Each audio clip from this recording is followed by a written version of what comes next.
Pimples क्यों होते हैं? मेल में भी होते हैं, फीमेल में भी होते हैं। क्यों होते हैं भाई? एक एज आती है, वही 12, 13, 14 साल वाली, 11, 12, 13 वाली, मतलब ये ट्रांजिशनल स्टेट होती है, ट्रैक चेंज करती है, ठीक है।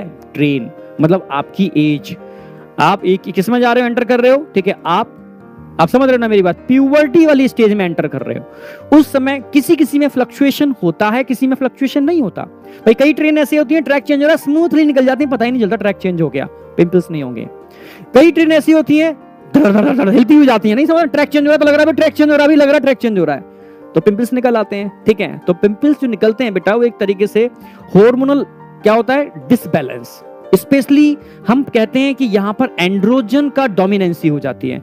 एंड्रोजन का लेवल जब बढ़ता है, भी एंड्रोजन तो फीमेल में भी होते हैं, एंड्रोजन का लेवल जब नॉर्मल से बढ़ता है एंड्रोजन का लेवल, तब आपका इम्यून सिस्टम घटता है। ध्यान रखना, अगर आप जिस भी गांव में रहते हो, शहर में रहते हो, अगर आप जानते हो एक इलाके को, ठीक है, तो ध्यान रखना उसमें दादा दादी या नाना नानी में संख्या किसकी ज्यादा है, दादाओं की या नानाओं की, या जो बुजुर्ग मेल हैं उनकी संख्या कंपैरेटिव कम होगी, और फीमेल की संख्या ज्यादा होगी जो बुजुर्ग हैं, ठीक है। क्योंकि फीमेल की अगर बात करते हैं तो फीमेल का प्रोटेक्टिंग हार्मोन 45-50 तक तो प्रोटेक्ट करके रखता है एस्ट्रोजन, ठीक है। फिर भी एस्ट्रोजन उनका प्रोटेक्टिंग हार्मोन था, आप समझ रहे हो, वो नहीं है तो प्रोटेक्शन कम हो गया। पर हमारा तो दुश्मन हमारे अंदर ही है, कौन? एंड्रोजन। एंड्रोजन दुश्मन होते हैं, इम्यून सिस्टम सप्रेशर होते हैं, ठीक है। बहुत सारी चीजें होती हैं एंड्रोजन के केस में, पर एंड्रोजन की रिक्वायरमेंट भी होती है। दुश्मन है पर उससे प्यार है, उसके बिना भी नहीं रह सकते, ठीक है। आप समझ रहे हो, अगर वो डोमिनेंट हो जाएगा तो भी बर्बाद कर देगा, और कम हो जाएगा तो भी बर्बाद हो जाएंगे, आप समझ रहे हो। तो इसकी स्मॉल रिक्वायरमेंट फीमेल को भी होती है। तो इसलिए एंड्रोजन एक ऐसी चीज है, अगर हाइपर हो जाए तो इम्यून सिस्टम को सप्रेस करता है। तो इस एज में, जो एज की बात कर रहे हैं हम आपके लिए, प्यूबर्टी वाली एज, वही 11-12 साल वाली एज, जिसमें फ्लक्चुएशन होता है। फीमेल में मेंस्ट्रुअल स्टार्ट हो जाता है, मेल में स्पर्मेटोजेनेसिस, ठीक है। बच्चे खोए खोए रहते हैं, ठीक है, भटके भटके रहते हैं, किसी से डिस्कस भी नहीं करते भाई ये क्या स्टार्ट हो गया, ठीक है, ये क्या चल रहा है। क्योंकि ये अब की बात नहीं कर रहा हूं, जो पहले की बात कर रहे हैं, कि पहले एजुकेशन नहीं थी।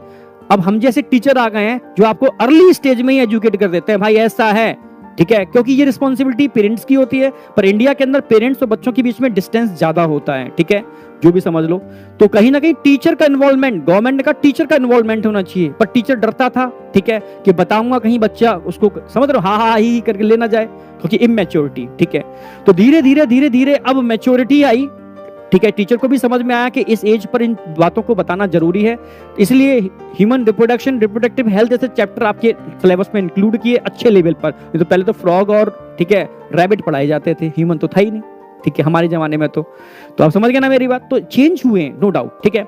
तो अब सीधी सी बात आती है, तो पिंपल समझ में आए, जब फ्लक्चुएशन होगा और एंड्रोजन डिस्टर्ब होंगे, मतलब नॉर्मल लेवल थोड़ा सा हाइपर हो जाएगा, ठीक है, फ्लक्चुएशन होगा, तब आपका इम्यून सिस्टम वीक होगा और आपकी स्किन पर बैठा है स्टेफाइलोकोकस ऑरियस, और ये पायोजेनिक होता है, पस फॉर्मिंग होता है, इसकी वजह से पस का जनरेशन हो जाता है, पिंपल्स बन जाते हैं, ठीक है।